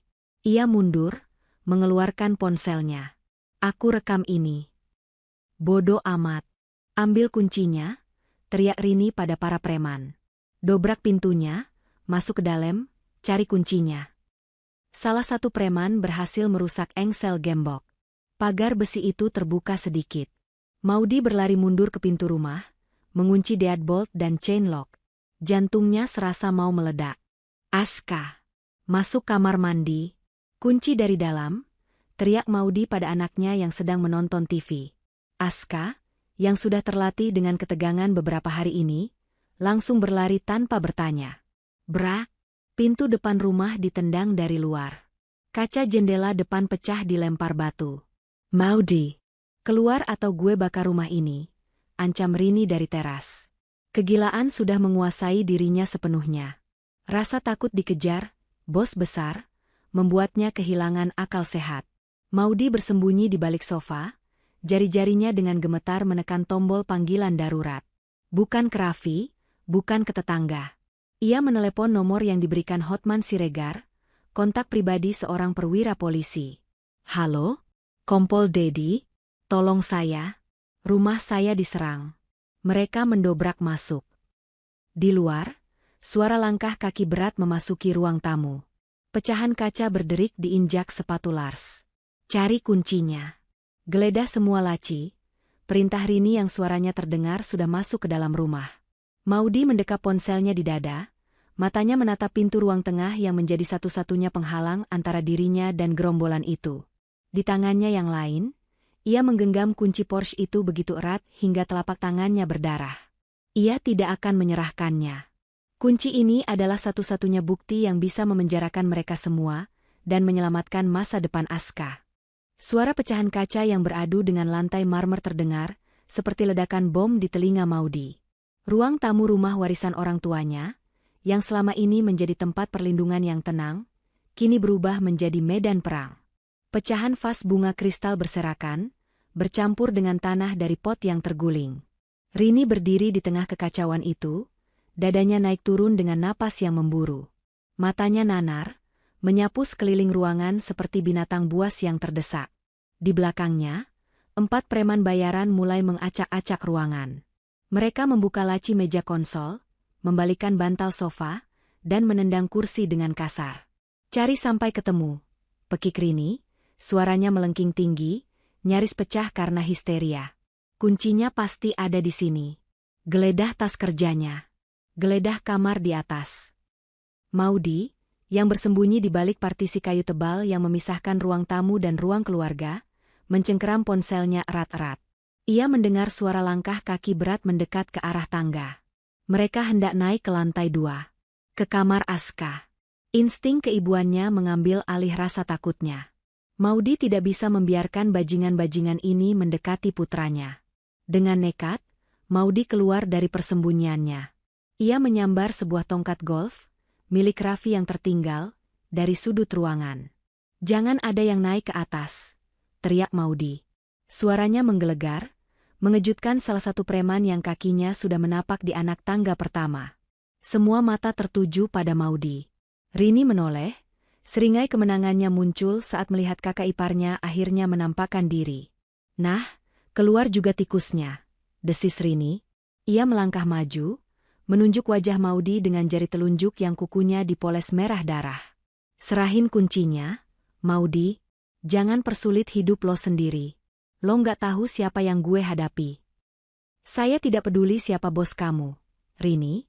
Maudy mengangkat tongkat golf itu dengan kuda-kuda defensif. Tangannya gemetar, tapi tatapannya membunuh. Kamu mendobrak masuk rumahku. Kamu merusak barang-barangku. Ini kriminal murni. Polisi sedang menuju ke sini. Polisi? Rini tertawa meremehkan, tawa yang terdengar sumbang. Lo pikir polisi bakal datang cepat? Gue cuma butuh 5 menit buat ambil kunci itu dan pergi. Lo lapor polisi? Silakan. Gue bakal bilang ini rumah kakak gue juga, gue berhak masuk. Rini memberi isyarat pada preman terbesar di sana, seorang pria botak dengan bekas luka di pipi. Ambil kuncinya dari dia. Kalau perlu, geledah badannya. Pria botak itu menyeringai, memperlihatkan gigi yang kuning. Ia melangkah perlahan mendekati Maudi, seolah sedang memojokkan mangsa. Sini, Bu. Jangan main kasar. Nanti cantik-cantik luka. Mundur, bentak Maudi, mengayunkan tongkat golf itu ke udara sebagai peringatan. 1 langkah lagi, saya pukul kepala kamu. Berani banget, ledek preman itu. Ia menerjang maju. Maudi memejamkan mata dan mengayunkan tongkat itu sekuat tenaga. Bu! Tongkat itu menghantam lengan si preman yang menangkis. Pria itu mengaduh, mundur selangkah sambil memegang lengannya yang mungkin retak. Rasa sakit itu justru memancing amarahnya. Teman-temannya yang lain kini ikut maju, mengepung Maudi dari 3 arah. Pegang dia, teriak Rini tidak sabar. 2 orang preman berhasil menangkap lengan Maudi dari belakang, memelintirnya hingga tongkat golf terlepas dan jatuh berdebam di lantai. Maudi meronta, menjerit kesakitan saat lengannya ditekuk paksa ke punggung. Lepaskan. Lepaskan saya, jerit Maudi. Rini mendekat, wajahnya hanya berjarak beberapa senti dari wajah Maudi. Bau parfum mahal yang bercampur bau keringat kecemasan menguar dari tubuh Rini. Mana kuncinya? Bisik Rini penuh ancaman. Tangannya mulai meraba saku celana kulot Maudi dengan kasar. Gak ada di sini. Maudi meludahi wajah Rini. Rini memekik jijik, mengusap wajahnya, lalu dengan refleks menampar pipi Maudi keras-keras. Plah! Kepala Maudi tersentak ke samping. Rasa panas menjalar di pipinya, sudut bibirnya terasa asin oleh darah.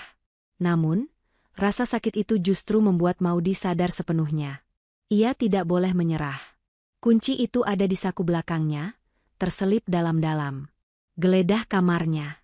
Pasti disembunyiin di lemari besi, perintah Rini pada preman yang lain. Saat preman itu hendak berlari ke tangga lagi, tiba-tiba terdengar suara yang membelah malam. Suara yang paling indah yang pernah didengar Maudi seumur hidupnya. Weyu, weyu, weyu. Suara sirine. Bukan hanya 1, tapi banyak. Dan suaranya sangat dekat, seolah sudah berada di depan pagar rumah. Wajah Rini berubah pucat pasi seketika. Para preman saling pandang, cengkeraman mereka pada lengan Maudi sedikit melonggar. Polisi. Gumam salah satu preman. Bos, cabut. Jangan ada yang lari, teriak Rini panik. Mobilnya. Kita butuh mobilnya. Tapi preman-preman itu tidak digaji untuk masuk penjara. Mereka melepaskan Maudi dan berlari menuju pintu depan, mencoba kabur. Terlambat. Lampu rotator biru dan merah membanjiri ruang tamu lewat jendela yang pecah, menciptakan bayangan yang menari-nari mengerikan di dinding. Sebelum para preman itu sempat menyentuh gagang pintu, pintu depan yang sudah rusak itu ditendang terbuka sepenuhnya dari luar. Polisi. Jangan bergerak. Tiarap. Sekelompok petugas berseragam lengkap dengan rompi anti peluru dan senjata laras panjang menyerbu masuk. Gerakan mereka taktis, cepat, dan mematikan. Tiarap. Tangan di belakang kepala. Para preman yang tadinya garang kini menciut nyali. Mereka langsung menjatuhkan diri ke lantai marmer, menyerah tanpa perlawanan berarti. Pria botak yang tadi hendak memukul Maudi kini tertelungkup dengan sepatu lars polisi menekan punggungnya.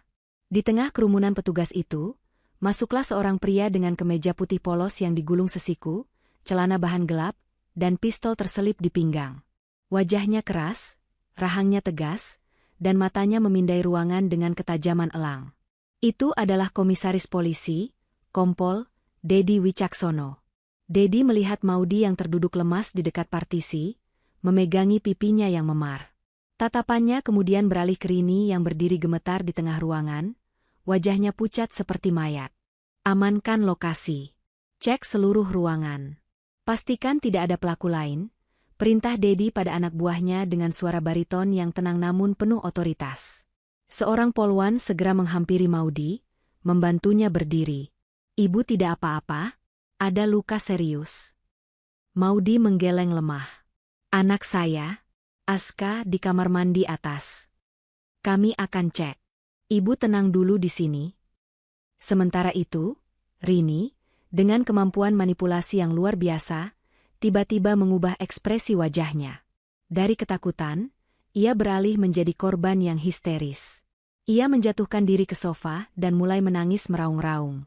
Pak Polisi, syukur Bapak datang. Seru Rini sambil menunjuk Maudy dengan tangan gemetar. Tolong saya, Pak. Perempuan itu gila. Dia menyandera harta benda saya. Dia mengunci saya di sini. Orang-orang ini preman sewaan dia yang mau ngusir saya. Maudy ternganga mendengar kebohongan yang begitu lancar keluar dari mulut adik iparnya. Bohong.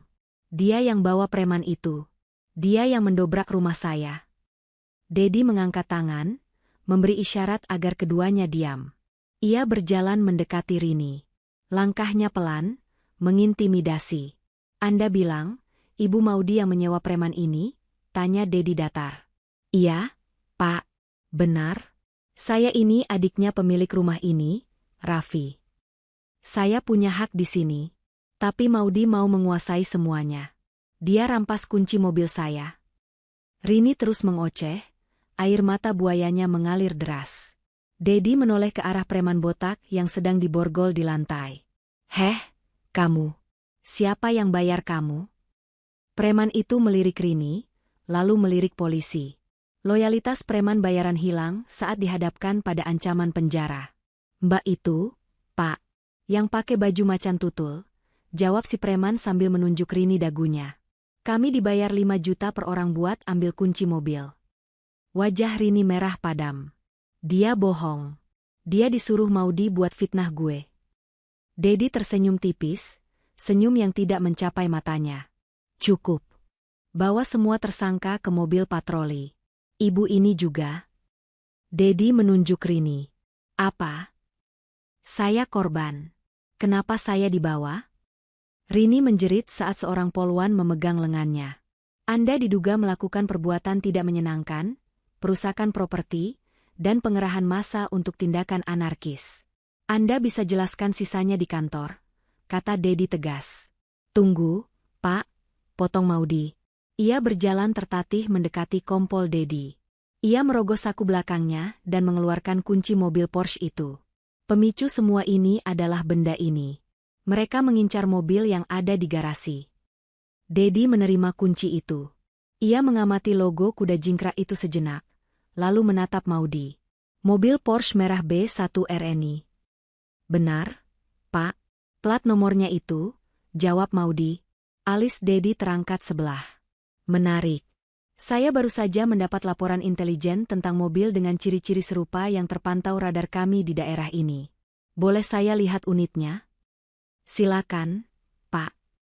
Hujan sudah reda, menyisakan genangan air di halaman rumah Maudy yang kini dipenuhi mobil polisi dan warga yang menonton dari balik garis polisi.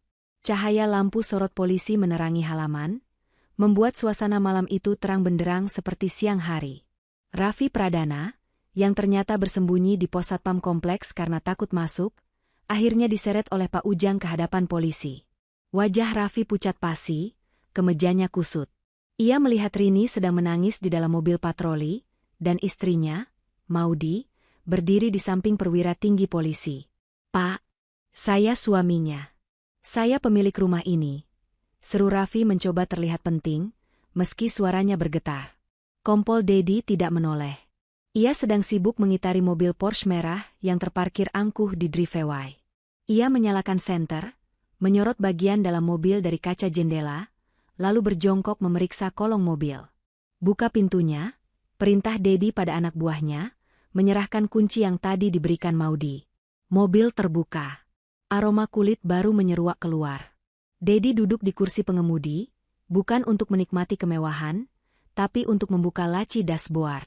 Ia mengeluarkan map berisi dokumen kendaraan. STNK sementara, surat jalan. Gumam Dedi sambil membolak-balik kertas itu. Keningnya berkerut dalam. Maudi berdiri di dekat pintu garasi sambil memeluk Aska yang sudah tenang. Ia memperhatikan gerak-gerik kompol Dedi. Ada ketegangan aneh pada cara polisi itu memeriksa mobil. Seolah-olah ini bukan sekadar kasus sengketa harta gono gini.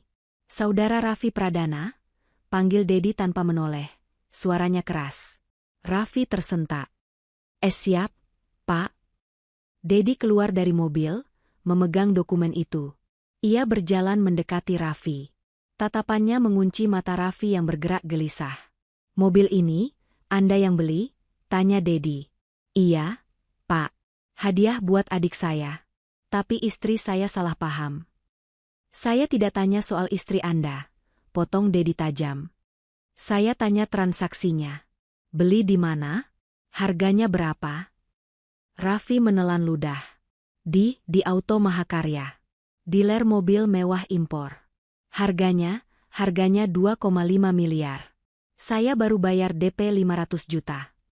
Tunai atau transfer? Transfer, Pak.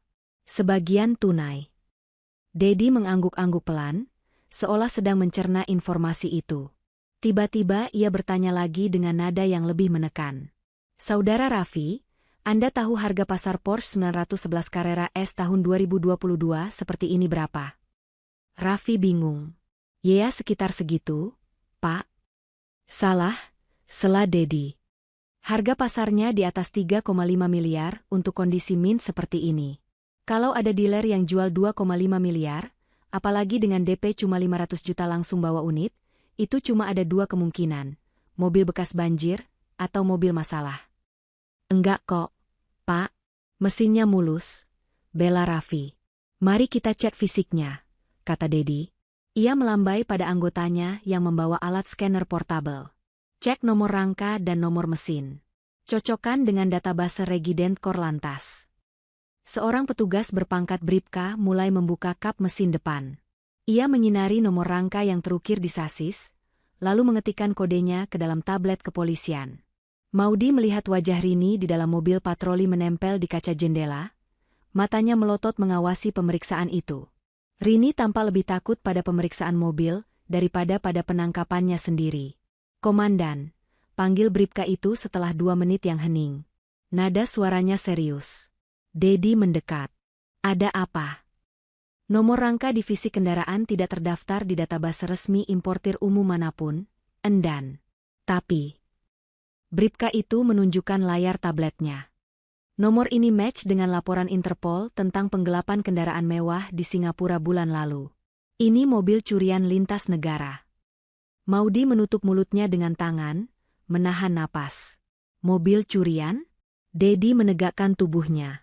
Wajahnya kini bukan lagi wajah polisi yang menangani keributan rumah tangga.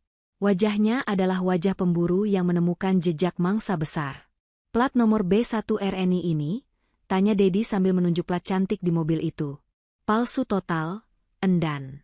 Di sistem, B1RNI terdaftar atas nama kendaraan Toyota Alphard, bukan Porsche, jawab Bribka itu. Dedi berbalik menghadap Raffi.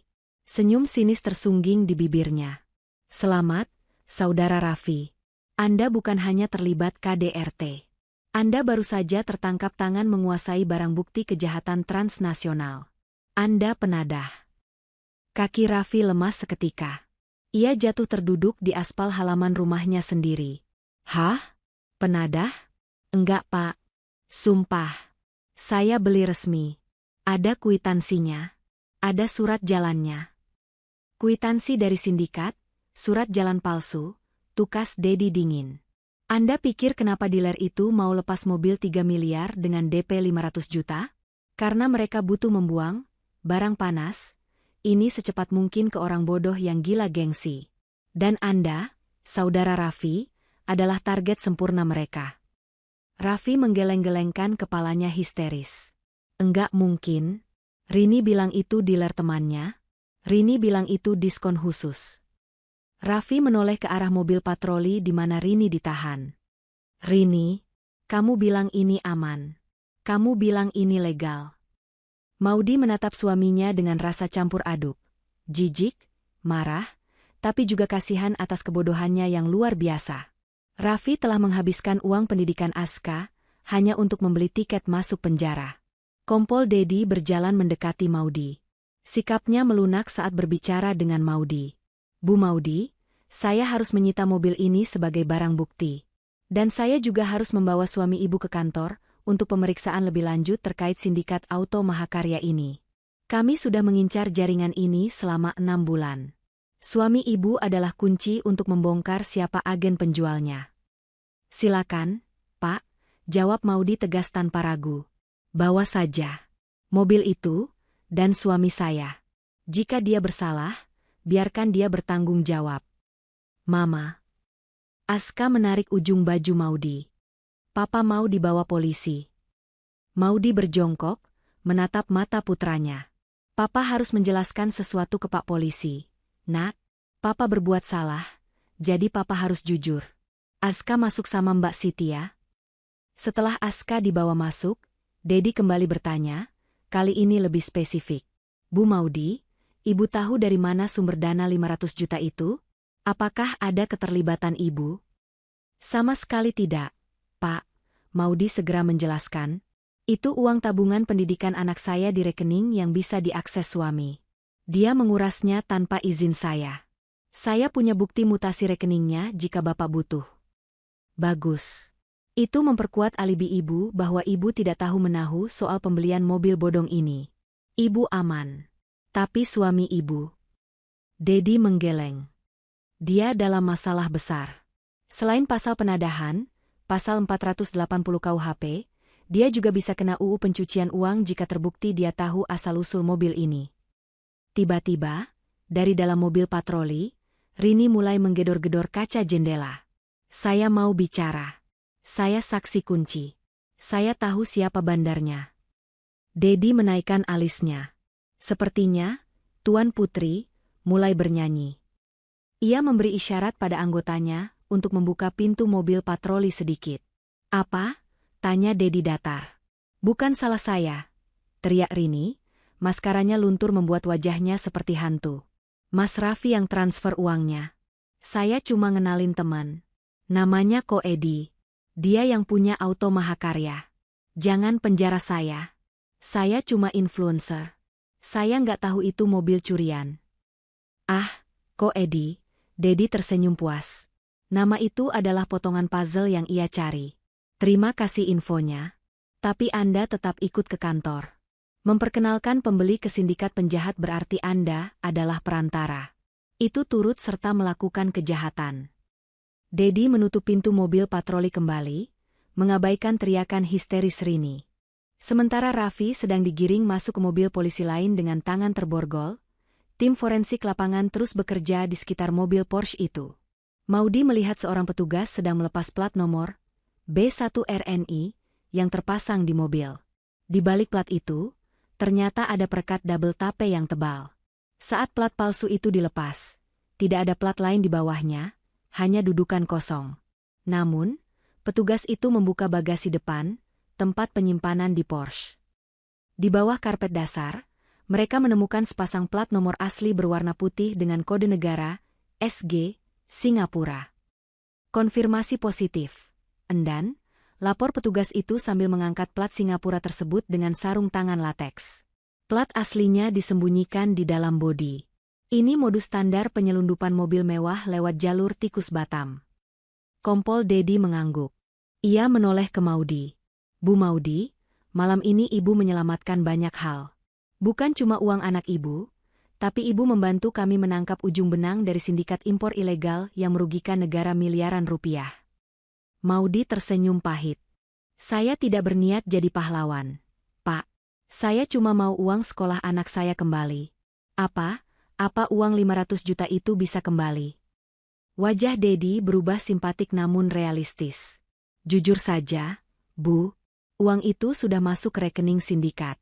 Biasanya langsung diputar ke luar negeri atau dicairkan dalam bentuk aset kripto. Kemungkinan untuk kembali secara utuh sangat kecil. Kecuali kami berhasil membekukan aset Ko Edi malam ini juga. Kaki Maudi terasa lemas lagi. 500 juta hilang. Hanya karena gengsi. Tapi, lanjut Dedi, karena suami Ibu menggunakan nama Ibu untuk leasing bodong yang tersisa 2 miliar itu. Dengan tertangkapnya sindikat ini dan dibuktikannya mobil ini ilegal, maka kontrak hutang piutang itu otomatis batal demi hukum. Ibu tidak perlu membayar sisa 2 miliar itu kepada debt collector. Dan para debt collector yang meneror ibu? Berikan saja nama mereka ke saya. Saya pastikan mereka tidak berani mendekat radius 1 kilometer dari dapur catering ibu. Setidaknya itu kabar baik. Beban hutang 2 miliar terangkat. Tapi tabungan pendidikan Aska. Maudy harus mengikhlaskannya dan mulai dari nol lagi. Mobil derek polisi datang. Porsche merah yang menjadi sumber malapetaka itu perlahan diangkat. Warnanya yang merah menyala kini tampak kusam di bawah sorot lampu jalan, seperti rongsokan mahal yang tak bernyawa. Raffi menatap mobil itu dari balik jendela mobil polisi dengan tatapan kosong. Mimpinya hancur. Keluarganya hancur. Dan dia sendirian. Rini di mobil lain masih sibuk memarahi polisi, menyalahkan semua orang kecuali dirinya sendiri. Dedi berpamitan pada Maudy. Kami akan panggil ibu besok untuk BAP sebagai saksi korban. Istirahatlah, Bu. Malam ini rumah ibu aman. Saya akan tempatkan 1 petugas patroli di depan pos satpam sampai besok pagi. Terima kasih, Kompol Dedi. Terima kasih banyak, ucap Maudy tulus. Iring-iringan mobil polisi meninggalkan pekarangan rumah Maudy. Sirine dimatikan, hanya lampu rotator yang berputar dalam diam, menjauh di kegelapan malam. Maudy berdiri sendirian di teras. Rumahnya berantakan. Hatinya lelah. Uangnya hilang. Tapi saat ia berbalik dan melihat Aska mengintip dari balik pintu, Maudy tahu dia masih memiliki harta yang paling berharga. Dan tidak ada seorang pun, baik suami serakah maupun ipar gila, yang bisa mengambil itu darinya. Namun, masalah belum selesai. Maudy tahu, proses hukum akan panjang. Dan ia harus memastikan Raffi dan Rini mendapatkan pelajaran setimpal, bukan demi balas dendam, tapi demi keadilan bagi Aska. Maudy masuk ke dalam rumah, menutup pintu yang rusak engselnya, dan mengganjalnya dengan kursi. Besok adalah hari baru. Dan dia akan menghadapinya dengan kepala tegak. Lampu neon putih di ruang interogasi Polda Metro Jaya berdengung pelan, menambah rasa pening di kepala Raffi Pradana. Ia duduk di kursi besi yang dingin, tangannya terborgol di atas meja. Di hadapannya, Kompol Dedi Wicaksono duduk santai sambil menyeruput kopi hitam, sementara 2 penyidik lain berdiri di belakangnya memegang tumpukan berkas. Jam menunjukkan pukul 3 dini hari. Raffi sudah lelah, haus, dan ketakutan setengah mati. Jadi, Saudara Raffi, Dedi meletakkan cangkir kopinya. Anda bersikeras bahwa uang 500 juta itu adalah uang muka murni untuk pembelian Porsche 911 Carrera S warna merah. Iya, Pak. Sumpah. Saya transfer ke rekening CV. Auto Mahakarya, suara Raffi Parau. Saya punya bukti transfernya di ponsel. Dedi tersenyum tipis, lalu memberi isyarat pada penyidik di sebelahnya untuk menyalakan proyektor. Di dinding putih ruang interogasi, terpampang sebuah diagram alur transaksi keuangan, flow of funds, yang rumit. Mari kita lihat kemana uang anak Anda pergi, kata Dedi sambil menunjuk diagram itu dengan pena laser. Titik merah laser itu mendarat di kotak bertuliskan Raffi Pradana. Ini Anda. Transfer 500 juta masuk ke CV. Auto Mahakarya. Rekening ini ternyata adalah rekening penampung, mulai account. Laser bergerak cepat ke kotak berikutnya. Dalam waktu kurang dari 5 menit setelah uang masuk, dana itu dipecah menjadi 50 transaksi kecil ke berbagai rekening atas nama orang yang sudah meninggal atau KTP palsu. Lalu, uang itu dikumpulkan kembali ke satu server pembayaran gateway internasional di Kamboja. Raffi membelalak. Kamboja? Maksudnya apa, Pak? Saudara Raffi, Dedi menatapnya tajam. CV Auto Mahakarya bukan dealer mobil. Itu adalah front atau kedok dari sindikat judi online, Naga Emas. Mobil Porsche yang Anda bawa pulang itu cuma umpan. Pancingan. Judi? Raffi menggeleng tak percaya. Tapi ada mobilnya. Mobilnya nyata. Mobil itu barang curian dari Singapura yang tidak bisa dijual secara legal. Nilainya 0 di pasar resmi karena tidak punya surat. Sindikat ini menggunakannya sebagai hadiah atau bonus untuk menarik orang-orang bodoh agar menyetor uang dalam jumlah besar. Jelas Dedi. Anda pikir Anda bayar DP mobil? Tidak. Secara sistem, Anda baru saja mendepositkan 500 juta ke saldo akun judi online VIP atas nama Anda yang dibuatkan otomatis oleh admin mereka. Dunia Raffi runtuh. Ia merasa mual. Artinya uang saya hangus, potong Dedi brutal. Uang itu sudah jadi chip judi yang tidak pernah Anda mainkan, dan sekarang sudah dicairkan oleh bandar di luar negeri. Anda tidak membeli mobil, Saudara Raffi. Anda mendanai sindikat kejahatan transnasional. Anda korban penipuan sekaligus pelaku pasif pencucian uang. Raffi menunduk, air matanya menetes ke meja besi. Uang sekolah Aska. Jerih payah Maudi selama 5 tahun. Semuanya lenyap ke tangan bandar judi di Kamboja, hanya karena dia ingin terlihat kaya di depan adiknya. Tapi ada satu hal lagi yang menarik, tambah Dedi, nadanya berubah menjadi lebih dingin.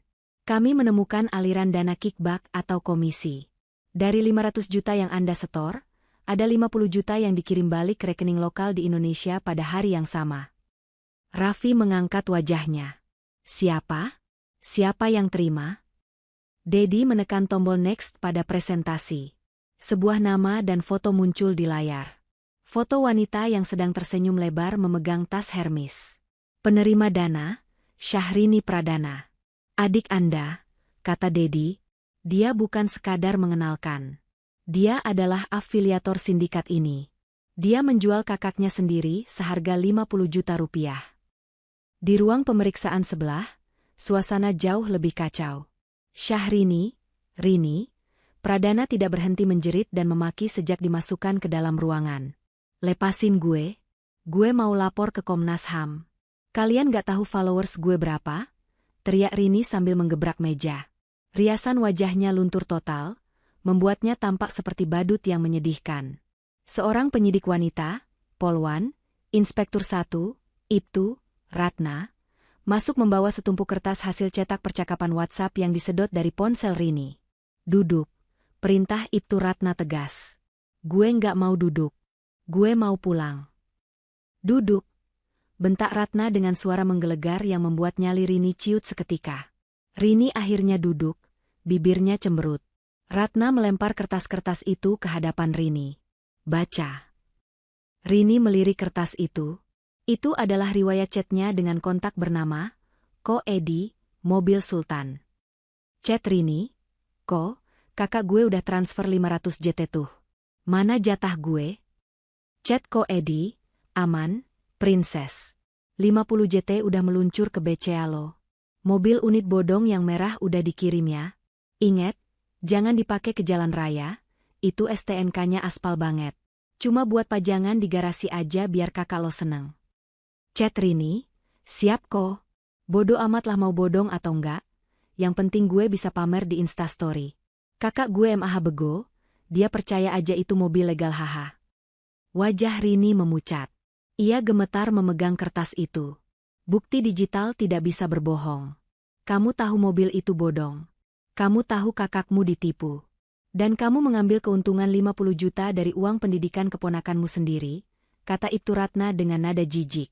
Kamu ini manusia atau iblis? Itu cuma bercanda, Bu. Ko Edi itu teman. Rini mencoba berkilah, suaranya bergetar. Bercanda? Ratna menunjuk baris transaksi mutasi rekening yang juga dicetak. Uang 50 juta masuk rekening kamu jam 2 siang. Jam 4 sore kamu gesek 45 juta di butik Plaza Indonesia buat beli tas. Itu uang hasil kejahatan, Rini. Kamu dijerat pasal 55 KUHP tentang turut serta melakukan kejahatan, dan pasal 5 UU Tindak Pidana Pencucian Uang, TPPU, sebagai penerima manfaat hasil kejahatan. Ancaman hukumannya maksimal 20 tahun penjara. 20 tahun. Mata Rini terbelalak. Dan satu lagi, Ratna tersenyum miring.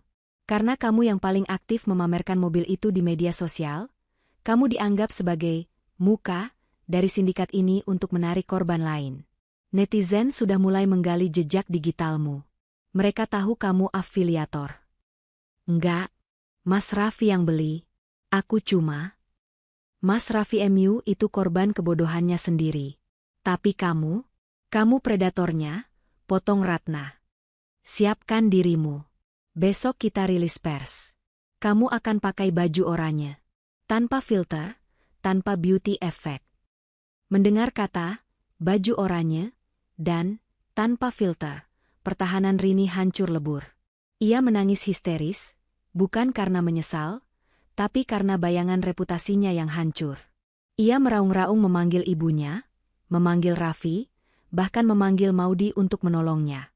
Tapi dinding ruang interogasi itu kedap suara bagi permohonan seorang pengkhianat. Keesokan paginya, matahari bersinar cerah di Jakarta, kontras dengan lorong Polda Metro Jaya yang suram.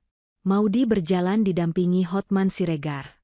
Maudy mengenakan kemeja putih sederhana dan celana bahan hitam, wajahnya tenang meski matanya sedikit bengkak.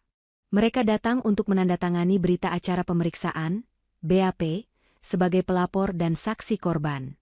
Saat mereka keluar dari ruang penyidik, mereka berpapasan dengan rombongan tahanan yang akan dipindahkan ke sel tahanan sementara. Di barisan paling depan, mengenakan rompi oranye bertuliskan, Tahanan Polda Metro Jaya, berjalan Raffi Pradana. Langkah Raffi terhenti saat melihat Maudy. Petugas yang mengawalnya memberi sedikit kelonggaran. Raffi tampak kacau. Rambutnya acak-acakan, matanya cekung. Saat melihat istrinya, ia langsung menjatuhkan diri, berlutut di lantai lorong yang dingin. Maudy. Suara Raffi pecah. Maafin aku, Dek. Maafin aku bodoh. Aku dijebak Rini, aku nggak tahu itu uang judi. Maudy berhenti. Ia menatap laki-laki yang pernah ia cintai, laki-laki yang ia pikir akan menjadi pelindungnya seumur hidup. Kini laki-laki itu hanyalah sosok menyedihkan yang hancur oleh keserakahan. Bangun, Raffi, kata Maudy datar. Jangan permalukan dirimu lebih dari ini. Tolong cabut laporannya, Dek. Aku janji bakal perbaiki semuanya. Kita jual rumah warisan kamu itu buat ganti uangnya, terus kita mulai dari nol. Aku nggak mau di penjara. Racau Raffi. Maudy tersenyum miris. Jual rumah warisan ayahku? Bahkan di saat seperti ini, solusi kamu masih mengorbankan hartaku. Raffi terdiam, menyadari kesalahannya dalam berucap. Hotman Siregar maju selangkah, menghalangi pandangan Raffi ke Maudy. Saudara Raffi. Klien saya tidak melaporkan Anda soal pencurian uang 500 juta itu, karena itu delik dalam keluarga yang rumit. Anda ditahan bukan karena laporan istri Anda. Anda ditahan oleh negara, karena menjadi penadah barang curian lintas negara, dan terlibat sindikat pencucian uang. Istri Anda tidak punya kuasa mencabut kasus ini. Ini kasus kriminal murni. Raffi ternganga. Ia menatap Maudy lagi dengan tatapan memohon. Tapi kamu bisa bantu aku kan? Kamu bisa sewa pengacara buat aku? Kita masih suami istri. Maudy merogoh tasnya. Ia mengeluarkan sebuah amplop coklat tebal. Bukan uang, bukan surat jaminan. Ini, Maudy menyodorkan amplop itu. Raffi menerimanya dengan tangan gemetar yang terborgol. Apa ini? Gugatan cerai, jawab Maudy tegas. Sudah didaftarkan pagi ini oleh tim Bang Hotman. Sidang pertama bulan depan. Aku menuntut hak asuh penuh atas Aska. Maudy. Tega kamu, seru Raffi. Tega? Maudy menahan napas, menekan gejolak emosi di dadanya. Kamu jual masa depan anak kita demi sebuah mobil bodong untuk adikmu yang bahkan menjualmu demi tas mewah.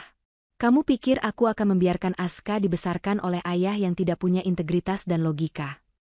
Rini jual aku? Raffi bingung. Tanya penyidik. Adikmu dapat komisi 50 juta dari uang yang kamu setor. Dia tahu itu penipuan, tapi dia biarkan kamu masuk perangkap, kata Maudy. Raffi ambruk. Bahunya terguncang hebat. Fakta itu menghancurkan sisa-sisa kewarasannya. Adiknya sendiri. Adik yang selalu ia bela mati-matian di depan istrinya.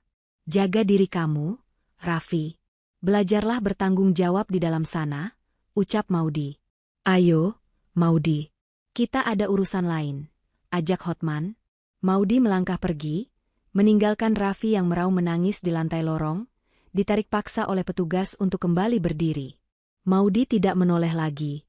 Punggungnya tegak. Beban berat di pundaknya telah terangkat. Berita penangkapan sindikat auto Mahakarya meledak di media nasional. Namun, yang paling menarik perhatian netizen bukan bandar judinya, melainkan keterlibatan seorang selebgram yang selama ini gemar pamer kemewahan palsu. Headline News. Demi konten, selebgram Rini Pradana terlibat sindikat pencucian uang penadahan mobil mewah. Video konferensi pers di Polda Metro Jaya menjadi viral. Di sana, Rini berdiri berjejer dengan tersangka lain.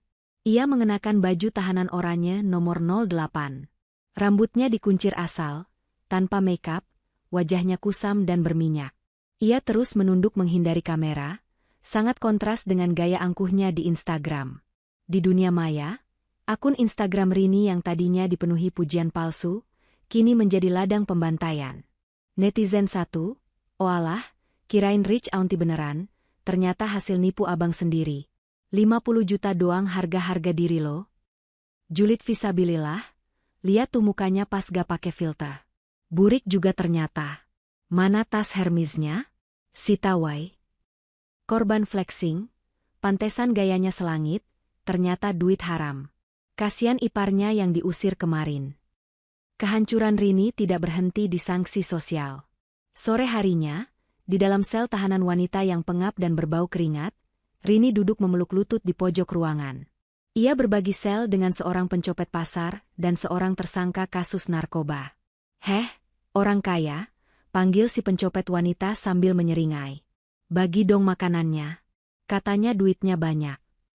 "Jangan ganggu gue," bentak Rini refleks, lupa bahwa dia tidak lagi berkuasa. Si pencopet tersinggung. Ia berdiri dan menendang kaki Rini. Rini menjerit. "Sakit. Gue laporin lo." "Lapor siapa?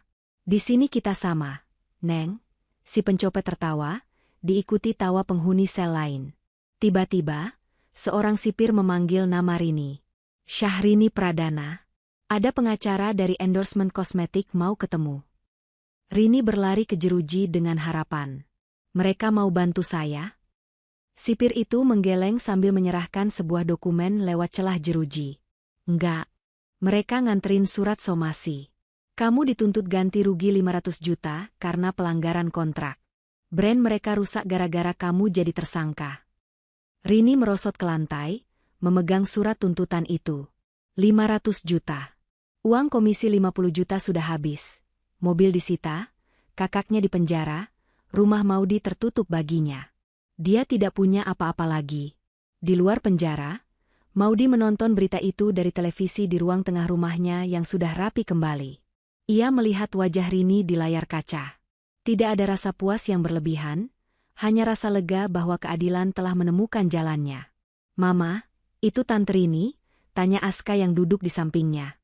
"Iya, Nak," jawab Maudi sambil mematikan TV. "Kenapa baju Tante Rini warna oranye?"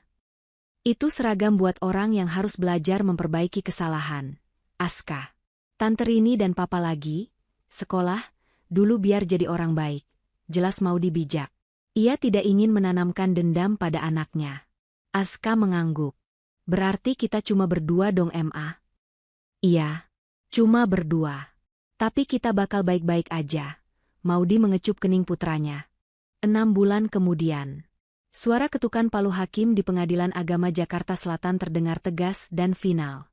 Mengabulkan gugatan penggugat untuk seluruhnya.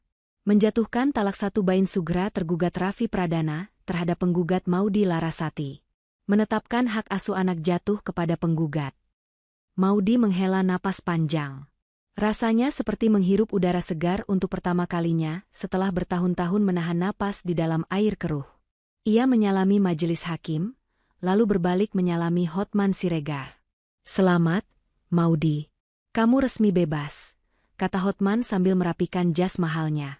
"Soal harta Gonogini, pengadilan sudah menetapkan rumah warisan itu mutlak milikmu. Dan sisa hutang Raffi di Leasing tidak dibebankan padamu karena terbukti fraud." "Terima kasih, Bang. Saya nggak tahu harus bayar abang pakai apa," kata Maudi haru. "Ah, santai. Kasusmu ini bikin nama firma saya makin naik daun. Banyak istri-istri pengusaha yang jadi klien saya gara-gara lihat keberanian kamu." Hotman tertawa. Maudi berjalan keluar gedung pengadilan. Di luar, matahari bersinar lembut. Kabar tentang Raffi dan Rini sudah ia dengar dari berita. Raffi divonis 4 tahun penjara karena peran sertanya dalam sindikat TPPU. Rini divonis 5 tahun penjara, lebih berat karena terbukti secara aktif menikmati hasil kejahatan dan tidak kooperatif selama sidang. Maudy masuk ke dalam mobilnya, sebuah MPV keluarga baru yang ia beli secara kredit resmi bulan lalu. Bisnis catering, Larasati Rasa, meledak pasca kasus itu viral. Simpati publik berubah menjadi pesanan nyata. Orang-orang penasaran dengan masakan, istri tangguh, yang berani melawan sindikat mobil mewah. Maudy memanfaatkan momentum itu dengan baik, menjaga kualitas rasa, dan kini ia sudah memiliki 2 cabang dapur baru. Tabungan pendidikan Aska memang hilang, tapi keuntungan bisnis Maudy dalam 6 bulan terakhir sudah menutup setengah dari kerugian itu. Dan yang terpenting, Aska tumbuh menjadi anak yang ceria, jauh dari toksisitas ayahnya dan tantenya. Maudy menjemput Aska di sekolah. Aska berlari keluar gerbang, melambaikan tangan dengan riang. "Mama, hari ini aku dapat nilai 100 ulangan matematika," seru Aska bangga saat masuk ke mobil. "Wah, hebat anak Mama. Kita rayakan yuk." "Mau makan apa?" tanya Maudy sambil menyalakan mesin. "Mau ayam bakar buatan Mama aja," jawab Aska polos. Maudy tersenyum. Ia menatap spion tengah, melihat pantulan dirinya. Wajahnya lebih segar, matanya berbinar. Tidak ada lagi kerutan kekhawatiran tentang tagihan kartu kredit suami, atau rengekan ipar yang minta jatah. Di gantungan kunci mobilnya, tidak ada logo kuda jingkrak atau lambang kemewahan palsu. Hanya gantungan kunci flanel buatan tangan Aska berbentuk hati bertuliskan, Super Mom. Bagi Maudy, itu jauh lebih berharga daripada Porsche manapun di dunia ini. Ia menginjak pedal gas, melaju membelah jalanan Jakarta. Kunci kebahagiaan itu bukan kunci mobil mewah yang disita polisi. Kunci itu adalah keberanian untuk melepaskan apa yang menyakiti, dan mempertahankan apa yang berarti. Dan Maudy telah memenangkan kuncinya kembali. Kuncinya kembali. Kuncinya kembali. Kuncinya kembali. Kuncinya kembali. Kuncinya kembali. Kuncinya kembali.